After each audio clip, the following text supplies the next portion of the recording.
Hey, thanks for joining me. So, it is really foggy this morning. You can kind of see over my shoulder there. It's actually lifting a little bit. It's not so bad now. When I first pulled in or was driving out here, maybe 25 or 30 yards visibility was all it was. It's really dense. And we don't get that much fog, but sometimes when we do, it's really dense. It's dense enough that you can't really photograph big things like buildings, or I've got some pictures of bridges and dams done in the fog because it's too foggy. I mean, at that distance that you'd have to get away from something that big, you wouldn't be able to see it at all, hardly. So, pretty cool fog, and I love taking pictures in it. Been out doing that. My hair's wet, just like I've been out in the rain almost. It's just really damp out. So, I've been shooting quite a few pictures in black and white with film and digital, and I really love doing black and white. And I keep seeing these videos, and I think I did one a while back about how to see in black and white, And it occurred to me that when I first started doing photography, and certainly well before then, black and white was mainly what everyone shot. I mean, if you go back far enough, black and white was all there was. And, what did they do then? I mean, they could see with their eyes in color, of course, but when they took pictures, everything was black and white. But I just kind of wondered, did they think about how to see in black and white? I mean, everything you took a picture of was going to be black and white back then. And, today you'll hear people talking about, well, this is a good subject for black and white, and this one's not a good subject because, it really won't work in black and white. Just all the shades of gray and all the detail would get mixed up, or whatever. There's reasons that some pictures just have to be in color and some have to be in black and white, or are better in black and white. And I thought, well, there was a time when that's all there was black and white. So how did they do that? So I went back. One of my favorite photographers, Edward Steichen, was head of the Naval Photographic Unit during World War II. And he, at the age of 62, which is inspirational for someone my age, at the age of 62, World War II had started, and he convinced the Navy brass that he should start this photographic unit. And he finally talked him into it. They gathered this team of photographers and some amazing pictures. And the cool thing is, after the war, they compiled a book of a lot of these photographs, and they wanted to give it free to every sailor and Marine, U.S. Marine, that, those pictures were of. And they did some special deals with printers and stuff, but they just couldn't come up with enough money to give them away free to every serviceman. So they ended up having to sell them for 35 cents. Now, I have one of those books. Mine's not one of the original ones from right after World War II. Mine's a reprint done, I think, like in the 80s or something. And but it's got a lot of these pictures in it. And I thought, let's look at some of those images because, number one, they were shot by U.S.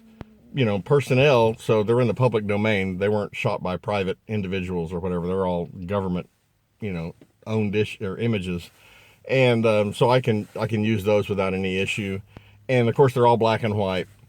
And the thing that's kind of interesting is a lot of these pictures were shot under a lot of, duress, a lot of stress. There's a lot of action going on. There's a lot of, stuff going on. It's not like they had time to really carefully compose everything. Sometimes you just had to grab shots, and I thought it might be a really good example of, how people that just shot in black and white all the time, how they did that. Now, yes, Kodachrome was available during World War II. It was introduced in 1935, but the first color negative film, I think, was introduced like in the 50s, 56, something like that. And the first early C22 and then later C41 processes came around in the 80s. Ektachrome didn't come out until 46, which was, after the war. So, really everything was just shot in black and white. And most of the film used during World War II was Kodak Super Double X. As I understand it, the military would just ship in crate loads full of this film for the photographers.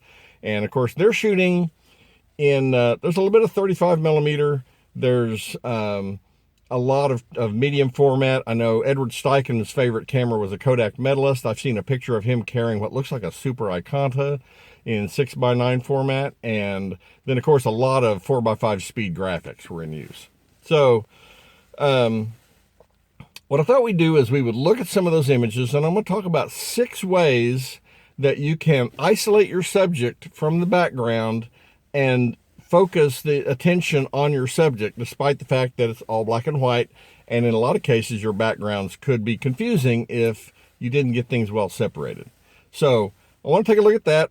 We're going to, I want to talk about each suggestion or idea on how to do this, and then use a picture from Edward Steichen's collection of, and they're not his, they're the U.S. Navy's collection of images from his team during World War II. So let's take a look at that.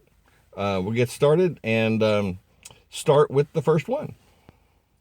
So the first one I want to talk about is simply getting closer.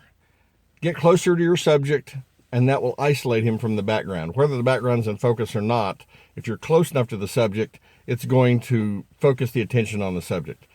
Robert Capa, who was a famous combat photographer, didn't work for the government. He worked for different news publications. He had a saying that if your pictures aren't good enough, you aren't close enough. My dad, who was a photojournalist in his early photography years, had a saying. He said, first get close and then get closer. And he really kind of lived by that. And so here, this image I'm showing you here now, you can see, obviously, we're really close to the subject. There's no mistaking what the subject of the image is about. By simply just getting close to the subject, you're able to isolate or draw attention to the subject. Now, keep in mind, as we go through some of these images, you're going to see that some of these techniques are combined. You're going to see more than one technique used in an image to isolate the subject. So bear that in mind. Okay, the second one, and it's one of my favorite ones, is creating contrast in lighting contrast between the subject and the background. And so there's multiple ways to do this. The most obvious way is to compose the subject, or if you can rearrange things, to put extra light on the subject. Now, a lot of those pictures that were taken with like a 4x5 speed graphic inside a ship or something like that, they had a flash gun, and of course the flash is going to illuminate the subject, but that light's going to fall off in the background and not be as bright. So some of those are done that way.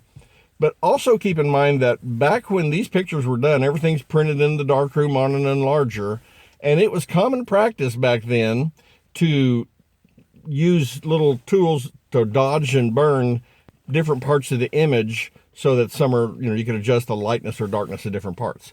And so if I wanted my subject to be brighter, and of course, if the subject's brighter, then it draws your attention to the subject. If I want my subject to be brighter than the background, then I would expose the print so that it's all a little bit too dark, and then use a dodging tool to withhold some light from the subject so that it would be a little bit lighter.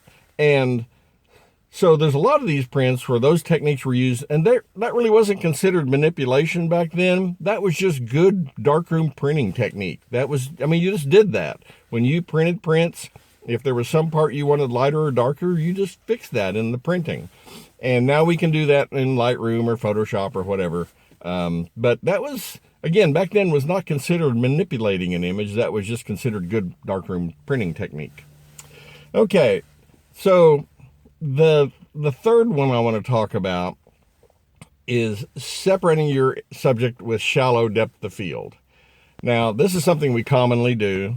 Keep in mind, back then, really fast lenses were not that available, but the cameras were larger format, largely. There was a few shots taken with, some combat stuff done with Leicas, but a lot of these images are done with a 4x5 speed graphic or a medium format camera like a Kodak Medalist or a Rolleiflex or something like that.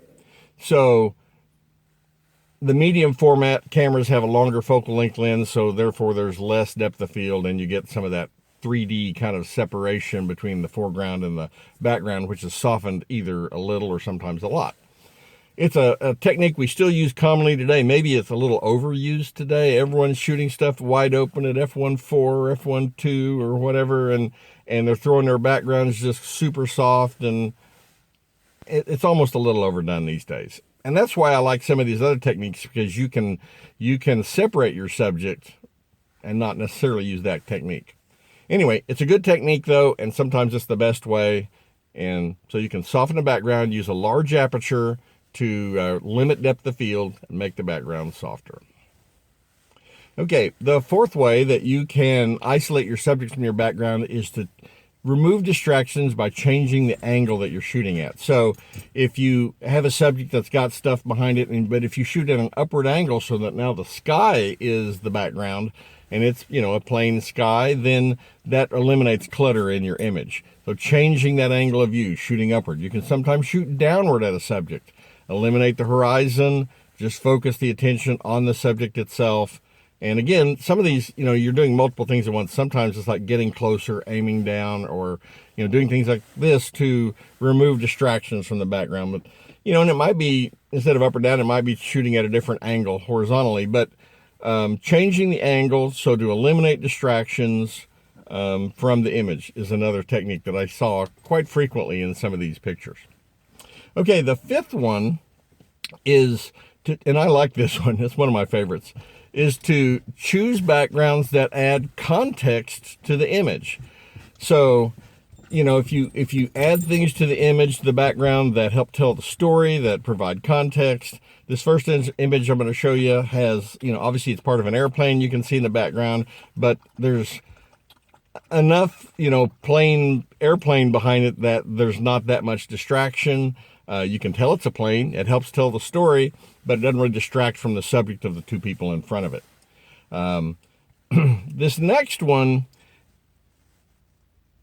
is a busy picture, but it really, the background helps add context. So here in this image, you have, if you look at the top of it, you can see the shattered ship deck up, the top ship deck that's kind of blown through into the hangar bay. Down below in the hangar bay, they're holding a worship service. And obviously this is after a battle, and things have settled down a bit, but you can tell the damage of the ship. They're holding this service, and it may have been memorializing sailors that had been killed in the attack. And so this kind of background, even though it is kind of busy, it provides a lot of context to the image. It really helps tell a story. So sometimes if your background can add to the story, and you'll notice also that the subject is a little brighter than the background. So you've got that, again, we're using multiple techniques. You can tell that the ship deck has been blown apart up above, and but you can tell clearly too what the subject is, which is this service being held. I think it's a beautiful picture. It's one of my favorites, but I think it really helps you understand that putting things in the background or arranging the composition so that the background helps tell the story, makes the background not distracting, but makes it part of the overall image. The last one is a pretty simple one. We do this a lot, is to frame the subject. Put the subject in a frame. Surround it by things that concentrate your view to the subject itself, making it really obvious what the attention of the subject is. So framing, it's a pretty common technique, is a really good one to use. Okay, so there's not a whole lot to that. It's pretty simple and straightforward. I hope that is helpful. When you're shooting black and white, really even when you're shooting color, you can use these techniques to isolate your subject from the background, or to have the background help tell the story, which I think is a really important one. And use those backgrounds in a way that is actually contextual. So some of this may be helpful. I think it was kind of an interesting exercise to look through all these images to say, what did photographers do before there was color? And I think this really was helpful. Anytime you have a chance to study some of those old photographs from before when there was color, I think it's really helpful to see the techniques that they used. Anyway, if you have any thoughts or questions, please don't hesitate to leave me a comment. I always love hearing from you. And as always, thanks for watching.